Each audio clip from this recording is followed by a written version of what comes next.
Eratan, i-sponsor natin si Eratan ng kanyang legacy.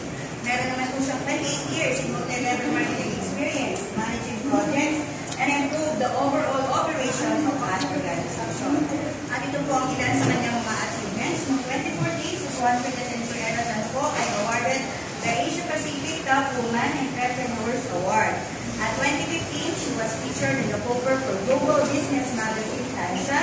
At noong 2016, she made the list of Singapore fast-moving companies by SME 100 with Trendmaker PPE Limited. At then for 2022, being listed in the British media being one of the most successful entrepreneurs in Malaysia, and also awarded by the MCWEA as Woman Excellence Award. And napakarami lang po yan sa mga awards ni Ma'am Considy, ang ating ngayong umahaktong CEO. At ang ating pong company is now in 12 years in history and solid operating in 43 countries. At yun nga po 12 years nga, nagdala pala po sa Dubai at isang inyong report at ang aking CEO delegates doon sa Dubai. So, free travel to Dubai na galing po sa ating kumpanya sa Bioscience. Kaya po kami po ay nag-stay doon ng 5 days and 4 nights sa Dubai, then going straight to Egypt.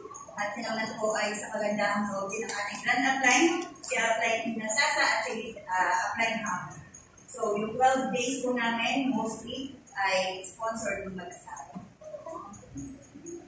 At ang mga recognitions and award po ng ating kumpanya, napakarami na po yan. At ang pinaka-proud po tayo po ay consistently awarded as Consumer Choice Award. Ibig sabihin, kahit napakarami na po yung stem cell na naglalabasan, sila daw ay stem cell din sa market, ay tayo pa rin ang tinatapilit ng mga consumers. Ayan. At yan po, with regards to halal and AJL sa licenses ng ating kumpanya, sa Malaysia po, tayo po ay mayroong registration sa AJL at registration po ang ating company, meron tayong registration sa US FDA. At ang halal certificate from the Middle Group Biochemistry and halal certificate from the Ministry of Health Malaysia. Kaya yung ating mga kababayan Muslim ay walang pangamba. Pwede sa kanila. At kagaya nga po ng sinabi ko sa inyo, kasama ko po ang ating napakagandang boss, si Ma'am Gina Masyado, sa labas. Ayan, siya po.